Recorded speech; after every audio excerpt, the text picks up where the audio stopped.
द्रोणाचार्य द्वारा बनाए गए चक्रव्यूह में फंसे अभिमन्यु को मारने में अग्रणी भूमिका निभाने वाले अधर्मी जयद्रथ को मारने की प्रतिज्ञा करते हुए अर्जुन ने कहा कि कल सूर्यास्त तक मैं जयद्रथ को मार दूंगा।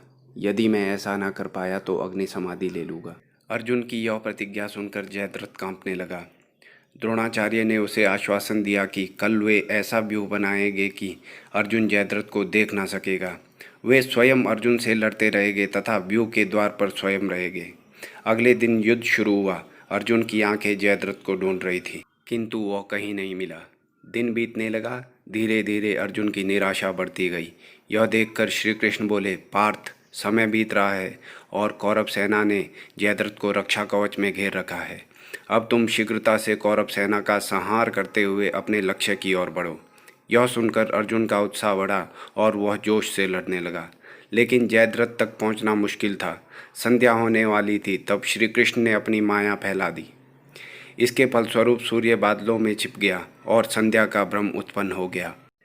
संध्या हो गई है और अब अर्जुन को प्रतिज्ञावश आत्मदाह करना होगा। यह सोचकर जयद्रथ और दुर्योधन प्रसन्नता से उछल पड़े।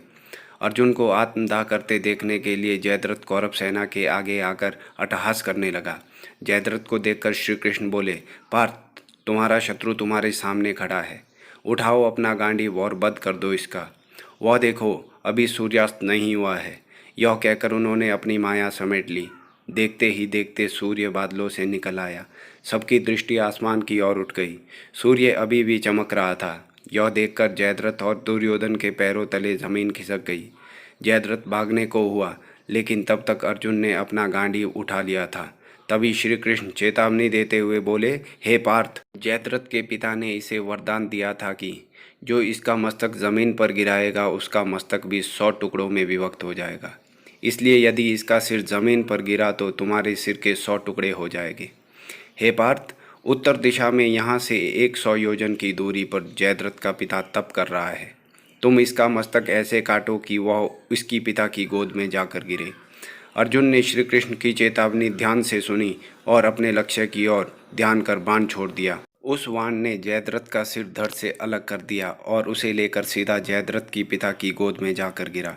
जयद्रथ का पिता चौंक कर उठा तो उसकी गोद में से सिर जमीन पर गिर गया। सिर के जमीन पर गिरते ही जयद्रथ के पिता के सिर के 100 टुकड़े हो गए। इस प्रकार अर्जुन की प्रतिज्ञा पूरी हुई। कौरवों में गहरा शोक छा गया और पांडवों में हर्ष की लहर दौड़ पड़ी। दोस्तों, ये थी जयद्रथ वध कथा। फिर मिलेंगे किसी नई कथा के साथ। धन्यवाद।